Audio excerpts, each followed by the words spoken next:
Right place. How's everybody doing? My name is Alan Z.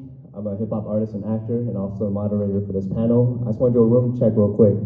Who here is a fan of Demon Slayer? Who here is a fan of the Owl House? Who here is a fan of Attack on Titan?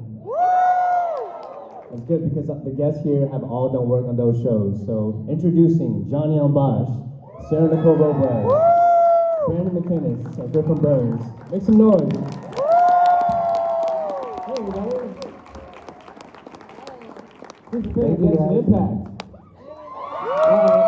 You missed that one. I knew I forgot that one, I'm sorry. you have too many credits, I'm sorry. So let's get started with just a simple question. Like, I want to get back to like the early days of your careers. So, could you guys describe the first breakthrough moment you had in voice acting? Breakthrough as like career, or like I realized I had an... Either one. I don't have an answer. Just clarify. Just clarifying. Epiphany? I guess like a moment where like, it doesn't have to be like the biggest break, but it could be one where it leads to the moment where you're like, oh, this can be a thing. I think mine was my hero panel, because up until that point I had done work, but it's hard to conceptualize just how popular these shows are. We have no control. Our job is to live truthfully under imaginary circumstances inside of a padded room, right? That's what we're focused on. That's the thing, right? Yep. But I think the first time I sat on my hero panel, as you know, after voicing Sir Night-Eye, I realized, oh, this is big. This is a thing. There's some responsibility here. There's a fandom, you know. So that was probably. I think for me it'd be the first convention I went to, and I saw people dressed up as Vash. Yeah. And then I was like, this show might be bigger than I think. I'd say when I joined TikTok and overnight I had 50,000 followers in one day. It's like, what's going on? Yeah, I definitely had no idea what Owl House would be. And yeah, it was like the episode came out and they were like, you should make your social medias public. And I was like, why? No one knows why. And then, yeah, overnight I had like thousands of followers. I went from like 12 to that. So I was like, where are these people? They get me confused. Yeah. That's awesome. I'm so happy for all of you. You guys are happy to see them, right? So all you guys are known for very versatile characters with different ranges and moods. So I was wondering, could you walk us through the process of creating and developing unique voices for different types of characters, for different types of shows? Sure. I always like to, if we can, like see the animation, because I feel like, you know, like, oh, I can tell they're like really little or really big or really silly looking or really like stuck up looking, you know, and kind of start there with some choices. I always like to know where they're from, because good accent dialect always helps. And then, yeah, usually just like try some things and try to hear what sounds right with the text, like with the language, you know, because sometimes you make a choice and you're like, that's funny for one line, but it doesn't really carry. Yeah, the audition scripts that we get normally have either a photo of the character, hopefully, or some sort of breakdown description of their attributes. Are they sultry? Are they, I don't know, they have buck teeth, whatever. You make educated guesses, and honestly, that's a huge part of our job, is just taking some stabs in the dark and making choices, bold choices, hopefully, and you know, once you might land the job, and then they liked what you did, but then they might modify it in the room. They might say, we really like that, but we wanted to make it slightly younger or whatever. So yeah, we're playing some guesswork with the limited clues that we have. The more clues we have, the better. Definitely, and I feel like I can confidently say every single one of us up here has won a gig, done a voice for an audition, and then gone in and had the director just lead us in the exact opposite direction. Loved what you did, but can we not do it? It was so exciting. None of that. Yeah, I ask a lot of questions whenever I go in. I ask the director or whoever's in there as many questions as I can about the character and the show. Where am I coming from? Where am I going? But I've definitely done that where I auditioned and I had to do an Irish accent, and I spent a ton of time working on it, getting it dialed in, and showed up and they're like, okay, so no accent. Yeah. And I'm like, and then it was like, this has been working on it forever. And then it was hard to get rid of. And they're like, I still hear it. I'm like, okay. I've had the opposite, where we got in there and they're like, we were actually thinking, like, what if she's Northern Colombian? Do you have that? And I was like, Oh yeah, let me just get Northern. Let me get that right. in Colombian. And I was like, oh, of course. Like, of course. Give me 19 seconds and we'll do it. That would give me a heart attack. And you know, it does. Yeah. I got to do it. Not everybody's great with accents. And you don't have to be, by the way. Sometimes it doesn't have to be good. Negotiate. Sometimes you're in the booth and you're negotiating. I was doing a children's audiobook with like tons of characters, and we get to this moose, this mayor who's a moose, and the writer was in on the session. The writer of the book said, "All right, so she's going to be Scottish." And I was like, "Oh, I promise you do not want don't want that. Irish? Can we do Irish? Yeah. Or, you compromise. That's true, yeah. It was like, how about this? How about we do a general this, or we could do this or this? Yeah, it's like that. So, as you can tell by the size of the room, a lot of people look up to you guys. So I was wondering, for you, like, in your journey, have you worked with anyone you consider, like, your idol or your mentor?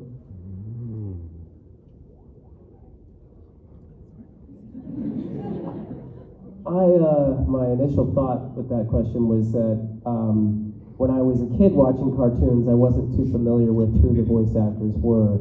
But I had some full circle moments when I worked on a pilot or a Cartoon Network thing or something, and the people in the booth were all seasoned and had been doing it for 30 years, maybe more. And then I realized that they were voicing the cartoons that I watched as a kid.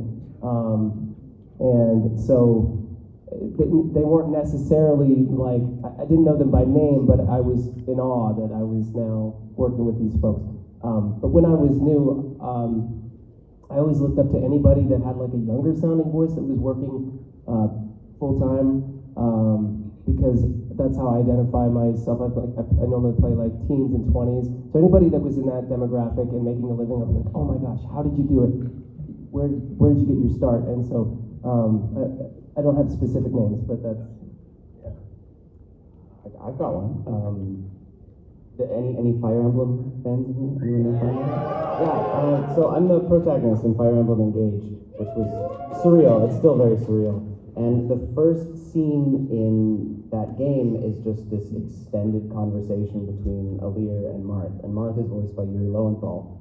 And I didn't put two and two together as we were recording because it was a very fast process, and it was wild. I was like, oh my gosh, I'm in a scene with Yuri Lowenthal. Oh my gosh. Yeah, a little. So Yuri Lowenthal. Yeah, I feel like every single job, I'm like, you did what? Like I do my Google search before I got there. Like, one of my voice coaches is like voiced half of my childhood.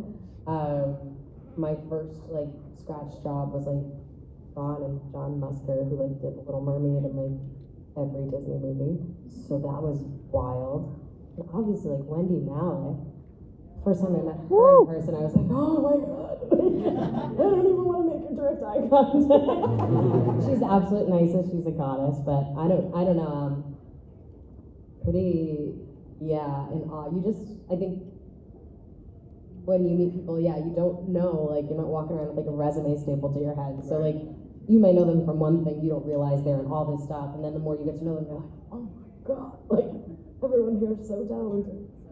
It's a small world. Like, most people are pretty, I don't know, awesome. I don't know. I don't have one. That's cool. Yeah. not that I don't have mentors, but yeah, I just don't think about it. You know, 'cause I know that I'd freak out Like when I went I auditioned for Lionel and Thundercats, and just knowing that project was huge to me as a kid when I watched it, I blew the audition. So I remove all of that whenever I do things now, and it's just I can't, because then I'd be too excited, then I can't focus, and then I just don't think about it. It's usually like afterwards that I'm like, oh, sweet. And then I find out other people were in it, you know. And most times I'm in there by myself anyway. That's good mentality, right? So I know the four of you both, all of you guys have musical backgrounds. For example, Johnny, you have a band, Giant Snowball. Griffin, you have a new girlfriend. So I was wondering, how does music play into your career, if any, in terms of your voice acting? I mean, I guess voice control and timing really is a big deal, I think. Timing mostly, I think. If, you know, just because trying to figure out those flaps and stuff, like, I think we're all the same way now. We probably just look at it and go, oh, okay, got it. And then you kind of negotiate where that pause should actually be, and then you extend certain things so it sounds natural. But I think timing for me. And then how are you going to color the dialogue?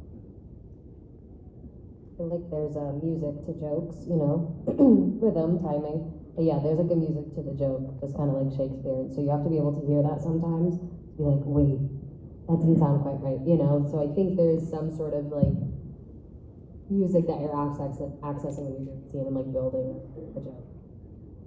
I think there's also a common language among musicians. It's cool to work with. Have y'all ever had a director that has been a musician and directed you in musical terms for a performance?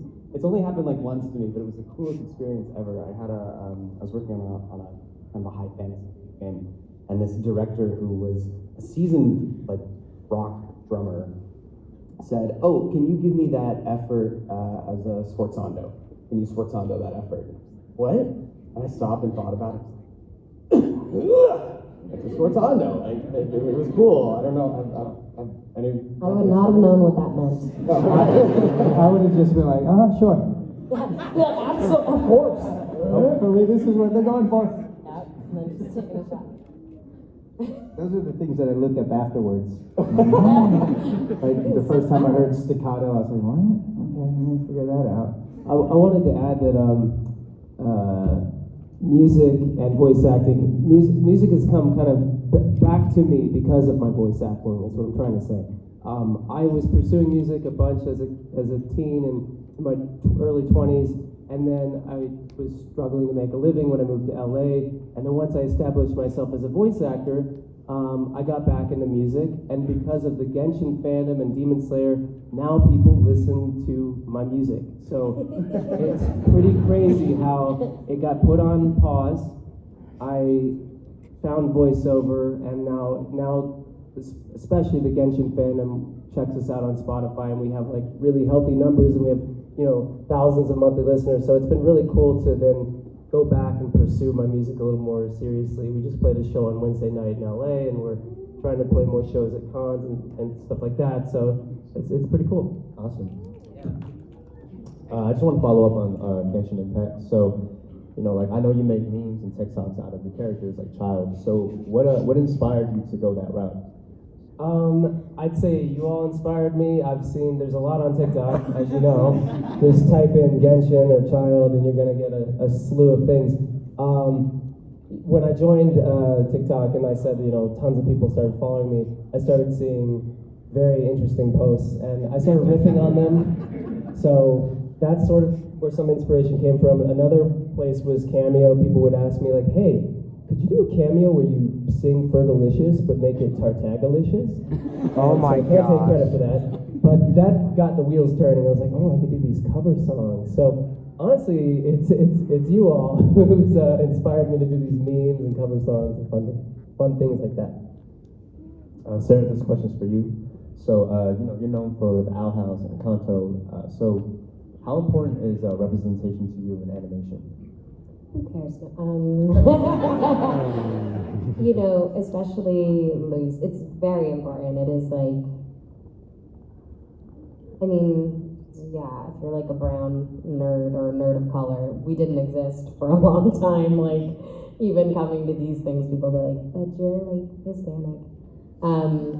So it was really cool when I saw Luz for the first time, but I think I had just been so jaded and downtrodden. I was like, this isn't gonna go anywhere. Like, they're gonna cancel this. This isn't gonna get picked up.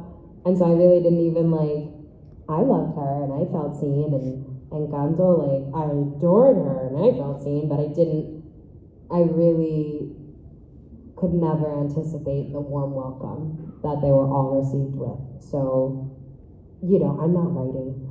I didn't create the shows. I say the words, but it's not like I got to choose them. You know, I was just fortunate enough to be a part of it. So, you know, it's really important to me to honor, you know, the cultures that I represent and honor the groups I represent, and that our team does so too. But, you know, we say the words. I'm not writing yet. So. Brandon, I have a question for you. So, I read that your brother encouraged you to go into acting. So I was wondering, like, what did he see in you that you were able to see in yourself that he kind of pulled out of you? Well, I remember this time in my life very well. I was 26, and I had trained for musicals and opera in high school and college, but I very staunchly went the route of the engineer. I was a software engineer for 6.5 years.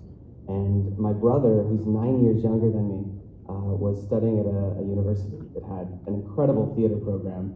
And he's a big musical theater buff, and was like, hey, so there's an open audition for Les Mis, which was the last show I did in high school. Valjean. No 18-year-old should sing Valjean. What? Yeah, I sang Valjean at 18, and looking back, I'm like, ooh, that's not You really can healthy. sing. That's not a little music. No, it's a lot of music. Oh.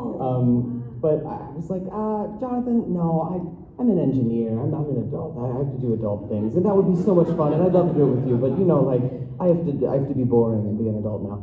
And he was like, well, too bad. I already signed you up for an audition slot, and you wouldn't want to make a bad first impression with the director by no showing your audition, right?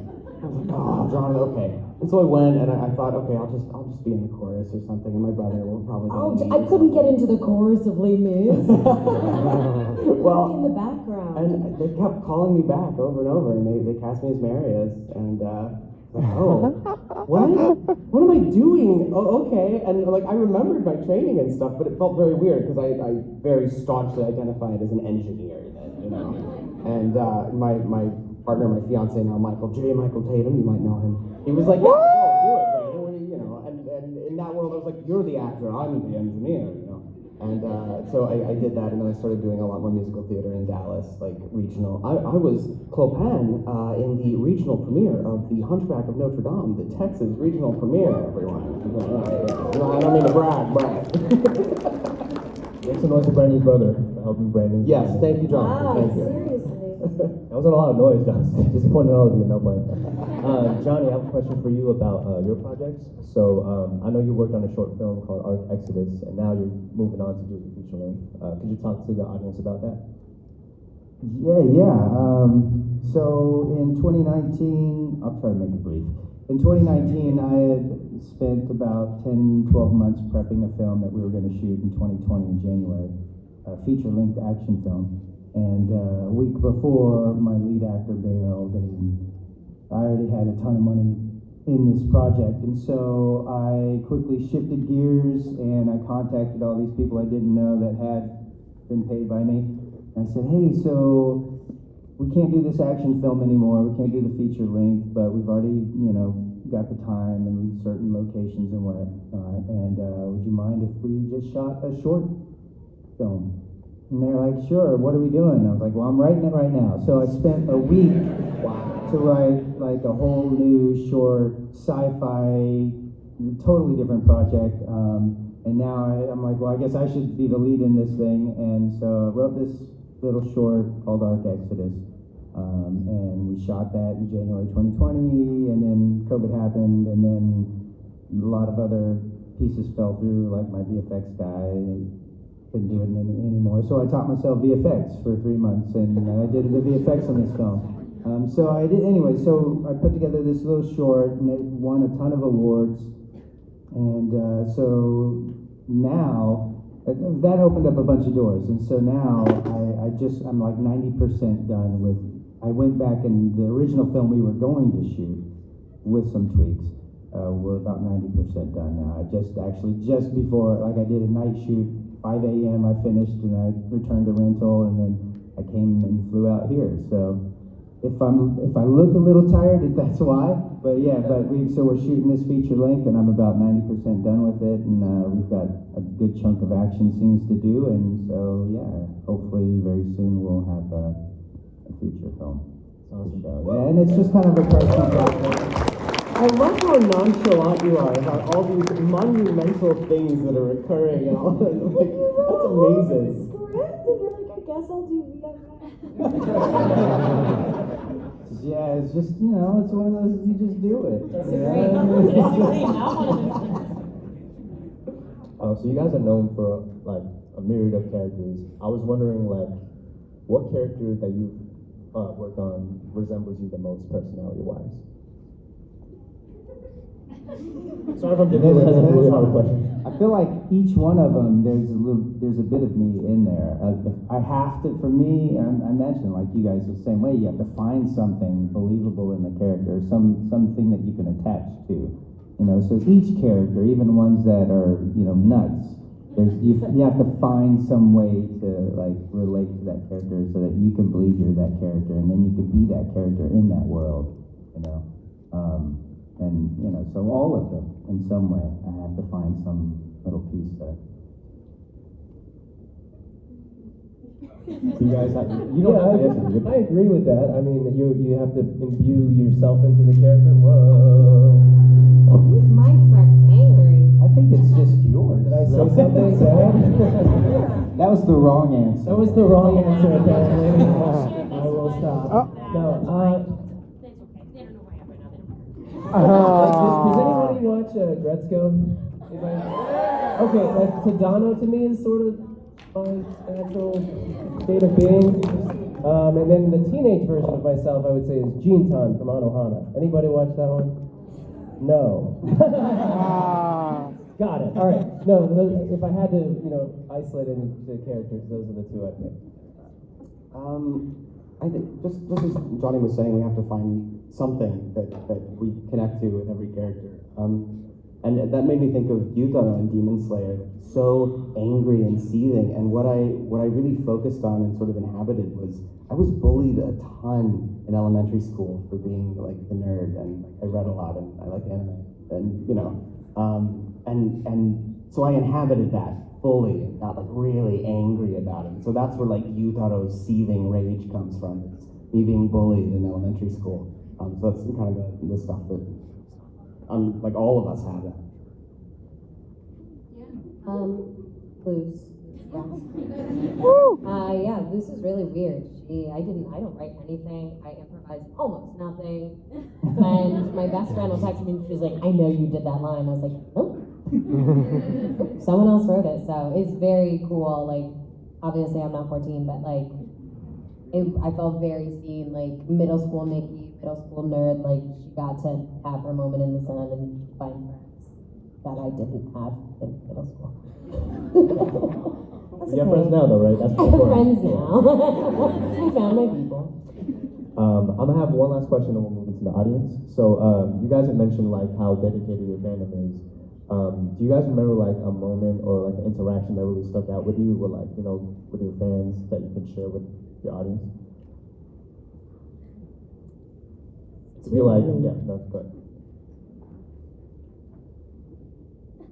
Someone brought me a child painting as Mona Lisa that was pregnant with an alien baby. What the hell? That was a very special moment.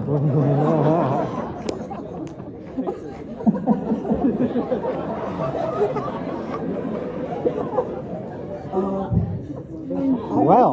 It's a little different. A little different. Someone came up to my table earlier today. Named Brenda, who was dressed as Nico. I don't know if Brenda's here, but Brenda, you better be here. Brenda, I hope you're here because I couldn't stop crying while talking to Brenda. And this is one of those rare moments. Brenda told me that her her younger brother, Alan, has cerebral palsy. And he has pretty much never walked or spoken. He can't speak or walk, but he's obsessed with My Hero Academia. And he started walking a few months ago because of Deku in My Hero, because he always goes beyond and plus ultra and how much all these characters mean to him. And it was really difficult for me, actually, because I felt this crushing weight of responsibility. I don't know. It's just, we don't think about this. We're trying to live truthfully in imaginary circumstances. That's what we're focused on. You know, like, Yes. usually go to all this, and of course, like we don't write these stories. We're helping bring them to life in line with the creator's vision and whatnot. But it was incredible. It was amazing. I would never think about that, but it happens. So, yeah, it was cool. It was Alan. Alan did that. Alan's walking. He's doing our part. I can't even say how generous like the Owl House fandom especially has been, and like kind, and you know, the pandemic was rough, I'm sure, not just for me, and you know, it was really hard, and there have been so many hard things these past decades and in America and the world. And I don't know, just all the people being like, even just saying like, this is a real comfort show for me. Like, that's like makes me, it just validates why I do what I do. And I'm like, well, if I can make like one person's day better, I did my job. If I could make one person feel seen, I did my job. And so the fact that, you know, we all kind of got through the pandemonium together, it was just really meaningful. I have like, had so many fans reach out, like cameo and stuff, and like really say things too touching and kind. I couldn't compare them, but yeah, you guys are awesome. I have like a collection of 1,600 string beans now. She came out like this year, so I couldn't be more impressed and grateful. Yeah. Oh, got my snake earrings on. I love you. I mean, I feel like every time I go to a convention, I do have these amazing experiences with people, and it's the same thing. We're just connecting with you, and it's I don't know. It's just cool that we can connect through this thing that we call a job, you know, and I don't know. We're seeing it through different sides. Like we're on this side of the TV screen, and you're on the other one, but we can still connect with each other. And I do find many times where I will be talking to somebody at my table, and then my eyes are watering up, and I'm like, what is right? And then I shut down immediately, you know. I'm like, yeah, I can't let people see me cry. But yeah, I do. I constantly have these moments where I connect with people in just such a, I don't know, just a short interaction, and I feel like it's my purpose to connect with everyone, you know, in some way, and it makes me feel like a part of this big thing, you know.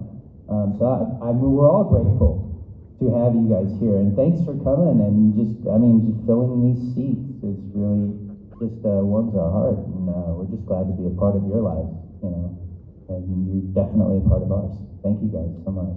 Thank you. And with that, we're going to open it up to the audience.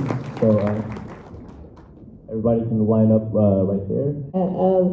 He wanted to know what's the most challenging episode you did for the Owl House? Okay, now we're yeah. Where you at, brother? Oh, hey! Oh, beauty, looking good. Love the look. It was definitely the finale. I mean, it's very meta. I was saying goodbye to all of you all, saying goodbye to Luz. That narration, saying like, the boiling isles, that magic is gone forever. But like, I can't even say it. I'm choking up. Yeah, that one, it was very hard. I love the show. Thank you. Thank you.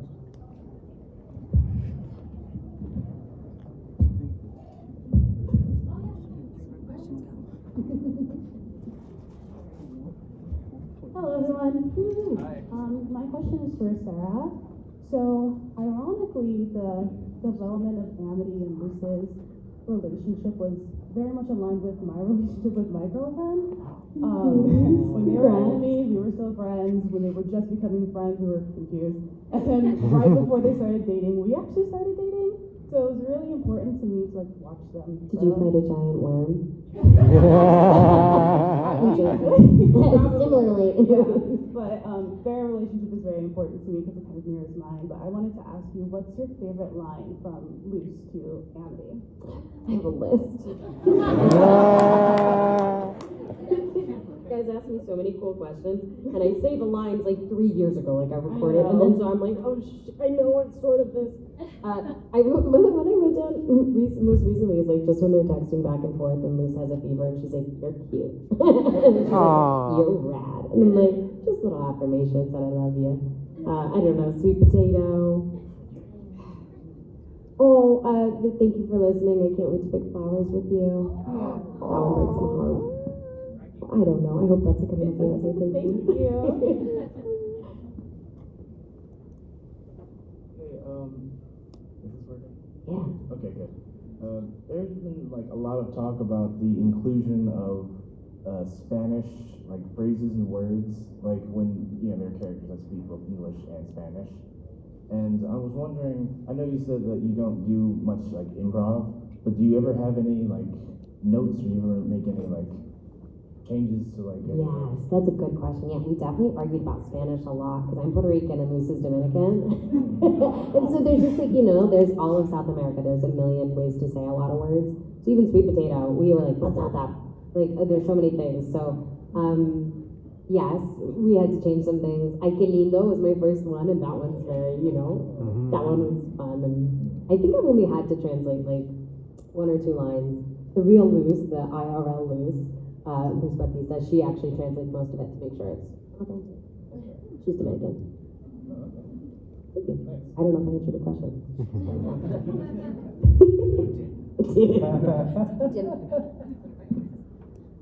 Can you hear me? Yeah. That's a little loud. This is for Brandon. First off, Sasaki Tamiano and Given are 2 of my favorite animes. I've watched at least both of them at least 5 times. But like all the time, they're comfort animes. But what drew you to those projects? Oh, what drew me to Given and Sasaki and Miano? I think, like, sort of piggybacking off diversity and inclusion, I referenced my fiance, Michael, earlier, and so of course I was drawn to these stories, these BL stories, these LGBT stories, because I saw myself represented in them, right? But also when I became a fan of Given, I really thought we were never going to get a dub. I was like, oh, this is a gay show. It's fine. I accept it. We move on. I did the covers of all the songs and we released it. It was fun. We had this all like fan moment together and we moved on. And the universe had other plans. Because I got a call from a friend of mine, David Wald, who ended up being the director. And it's like, hey, Brandon, I'm the director of Given Dub and I want you to be on off you. And I thought, wow, this is a turning point. Okay, all right, we're gonna have like Crunchyroll's gonna dub like a gay anime. Cool, let's do it. Awesome. And so I felt very seen and represented in them. Thought it was cool because anime conventions and anime have always been a very like sort of non-standard space. It's not like your stereotypical path or like interest or whatever.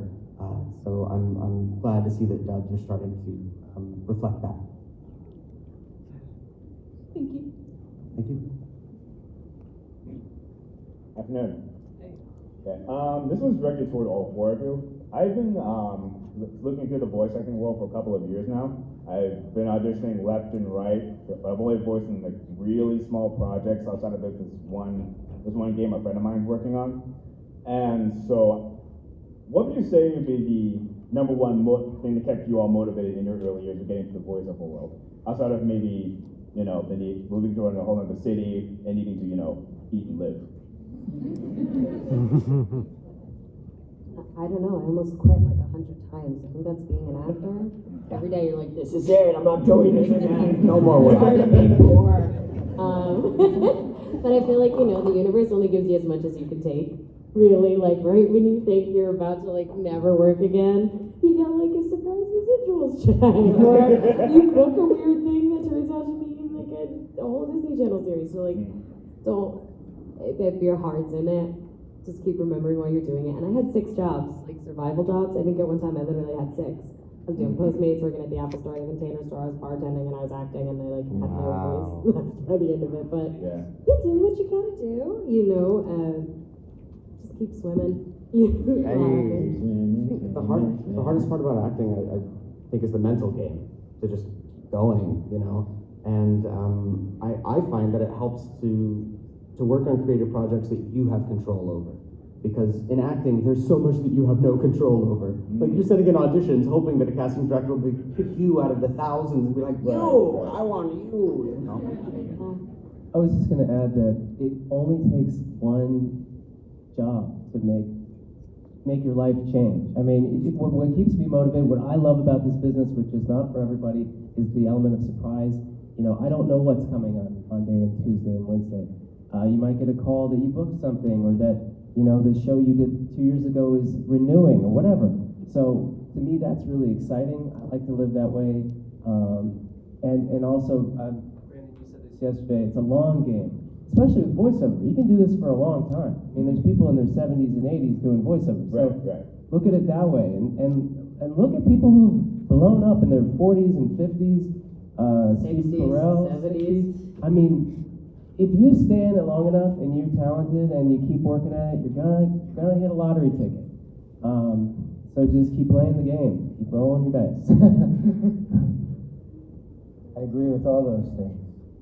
Also would just say, keep your eyes open for other things. You know, you may think just voiceover, but then you might go like, wait, directing's kind of neat, or writing's kind of neat. So I would, anything that is still kind of creative, you know, just keep your eyes open for the other things, you know, and you can also fill those spaces, you know. And the really great thing about now is that you can do a lot of your own stuff. You know, if you're creative enough to come up with a character and a story, you can, you know, if you can draw, or you find a friend that's an artist, then you create your own project, you know.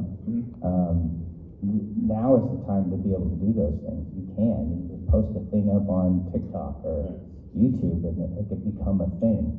A majority of the smaller stuff had been sibling projects, so I guess that does help. Yeah, just keep plugging away. Thank you. Yeah.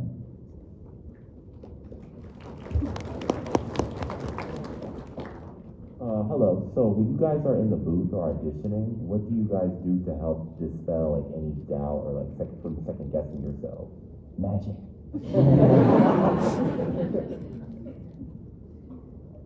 That's it. I think it's habit. It is, right? Because all of us, I'm sure, I don't mean to speak for everyone, but we've all had nerves in the booth, right? I mean, that's a fair. Thundercats, yeah. Thundercats, yeah, exactly. Powerpuff Girls. And the more you do it, the more you get comfortable with having nerves. It doesn't affect you. I think you just gotta accept that not every job is for you, right? Otherwise, there would be one person sitting up here, not 4 of us. Yeah. So, like, go in there, do it your way. If they love it, great. If not, fuck them. Yes. I'm the best at everything, and whoever gets it will be better at it. Sorry, it's a cuss word. There's littles. I'm very sorry. I'll bleep it out. New Jersey. That makes sense. Yeah, thank you. Thank you, guys. Hey, so recasting is a kind of normalized thing in the industry. I know, like, Griffin replaced Johnny as Nate in Yokai Watch. So it does happen. So, like, you know, when you're in the booth with the director, you booked a voice match. How much leeway are you allowed to bring you into a voice match? So, Voice matching is so hard. I know. I try to bring none of me. You know, like, I do good acting, but I try to absolutely, like, honor their cadences, right? And their choices. You accidentally slip through. I don't think anyone's actually, like, a perfect.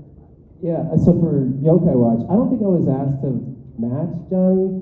I think it was just, you know, do the youngest voice you can possibly do. And it sounds somewhat like Johnny, but not exactly. I don't think I was trying to match him. But for a voice match audition or job, you are trying to mimic the cadence, the mannerisms, all that, and that is really tricky. And I will say, when you're auditioning for that, it's way easier when you're matching like line by line, but then they'll give you a couple extra lines to see what you do. Can you still sound like the character after you've done the ones where you already heard? So that's the trick. It's like, can you sustain this voice with new words, or can you just mimic what you already heard? And if you can do the latter or the former, then you can successfully voice match. But it's a really hard skill. I always like to watch interviews with the people, even if they're not doing their character voice, because you kind of see the way they move their faces and stuff. I feel like that helps too, if you're stuck. I skip those auditions. I do too. I'm like, never do them. I do lots of. I can't voice match. It's stressful. Oh, not always great, but I do my best. And if they want it, they'll hire me. Thank you. First off, big fan, you guys. So my questions more relate to us as young writers, trying to get into the industry and so forth. I've spoken with so many people from almost all walks of life, LGBT, different ethnicities, and trying to learn more about this 1,000-year story arc of connecting to the human experience of life itself. And I understand that representation matters, but what can we as writers help you, the voice actors, bring out the human essential experience? Because I know that I have characters. Well, let me put it this way. There are characters that are different backgrounds, like Spawn. Spawn was one of my favorite superheroes as a little kid. He's a black soldier. I was just some stupid little redneck white kid. But yet I can, connect him. Static Shock. How many of you are like fans of Static Shock? Yeah. And so for me, that I've studied for years upon years, and I'll make this as quick as possible, I'm sorry. But I believe that the truest form of connection is the human soul, the human experience, because that's what I've heard from so many people from all walks of life. So again, how can we, help you guys to bring that human essence, especially the characters that y'all may not, personally. I remember, like you, Mr. Bosch, has said there are characters that you had to find some sort of relation to it. I'm sure there were characters that you were still kind of like disconnected to a degree, right? Yeah, I mean, but I have to find something. Right. Even if I have to make it up in my head, like a backstory. Exactly. I'll do that. If it's not there in the script, we do that as actors anyways. We create, not just our voice, but we have to know mentally where we're coming from. So I would think, there's a lot of things you can think about when you're writing, but just write what you want to see. Write what you want to, what movie, what film, what do you want to see? Write that. And then, if you're doing auditions, eventually you're going to find, like this film I just did, I wrote it, and I had a ton of auditions, and even though I put these words on page, it was the actors that came in that really brought it to life. That's where I saw the soul of the character, and then I rewrote those scenes based on what I saw them do. I'm like, this person can go a lot further, and so then I would adjust those. And then whenever I talk to my actors, since I was directing, I'm like, look, this is just a template. If you feel like you're going to do something different, I'd love to see that, and I let them color the page, whatever color they want to do. So it just depends on what you're working on. Just write what you want to see, and then hopefully you'll be able to fill in with actors that can, add all the colors. I would argue read. If you want to know the black experience, read black writers. Read Octavia Butler. Read, like Maya Angelou. And the same thing goes for LGBT. Read Giovanni's Room if you want to understand the gay experience. Read that. That's what I think you should do as a writer. And I think this isn't your job, but casting. I think casting, that'll be their job. Like figuring out someone who's gonna take your character and take them to that next level too. Yeah, write from your truth, whatever is authentic to you. I think we're all connected. So when you write something that you really believe in, that you have witnessed in your life, people generally can connect with it because it's part of the human experience. So as long as you're writing from what you know and not what you're just, I don't want to say don't write imaginary things because that's part of it, but it needs to be somewhat rooted in something that you've experienced. Yes. And like you said, and I'm sorry guys, like you said you want to just make one person day, that's my goal as well. I've had multiple suicide attempts in my life. And I wanted to bring at least somebody to save someone's life with one of my stories. Because that's what I want to cover. That's why I'm so persistent about the human experience. Because I know things have been rough for everyone here. And I'm sure the majority of us have suffered from mental illness in some sort of way. So hearing you guys, experiencing your stories, what you gave life to, is that you guys are not just voice actors, you are basically part of something that do help so many people. I'm sorry. So thank you guys. Have a blessed day. Thank you very much. Thank you, late. Hello. Just a bit of a preface. First of all, love you guys. You guys are great. As someone who double majors in journalism and film, I've learned over the past year that there's a sort of part of the process of making something where you just feel like you're going off, firing on all cylinders, and that's where, like, whether for me it's like doing a school project or YouTube, it's that moment where you hit something and you feel like you're firing and you're the best, pretty much. So whether it's voice acting or something else, has there ever been some moment where y'all been doing your work and just feel like you're firing on all cylinders? Yes. Always. I think all of us have those projects. The last one I can think of is probably Yutaro and Demon Slayer. Screaming my lungs out, feeling like, oh, I'm angry at the world, and I'm doing such a good job at being angry at the world right now. I'm slaying.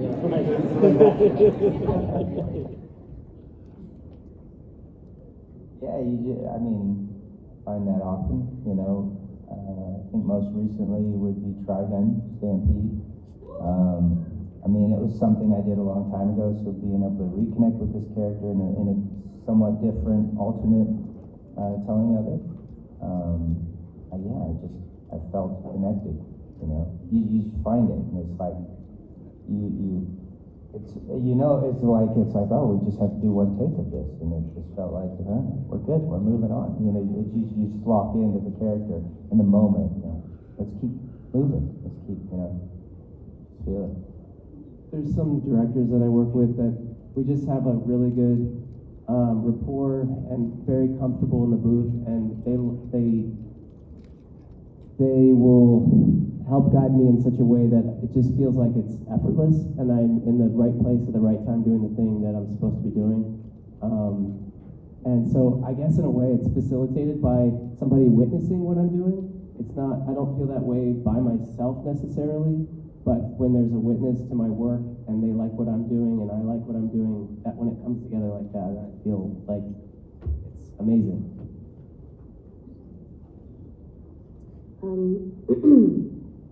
Sometimes I feel like I'm doing it, and then it's an audition, and it's not good. I think there's something to acting. I do like a lot of scratch stuff, and that's like a lot of like cold reading. Definitely, I'm not just acting as well because we do, but like you're really present, like hyper focused almost. So you're not thinking, you're just like there and reacting. I think that, yeah, definitely. Thank you. Okay, just let you guys know, there's 5 minutes left, so I'm not trying to rush you, but just for everybody to know. But we are trying. But there's only 5 minutes. You can lower that. What was the role you were most excited about getting whenever you got it? I did Scratch for Moana. Yeah, and that's like, yeah, on a John. So I was like, that was cool. Probably Fire Emblem for me.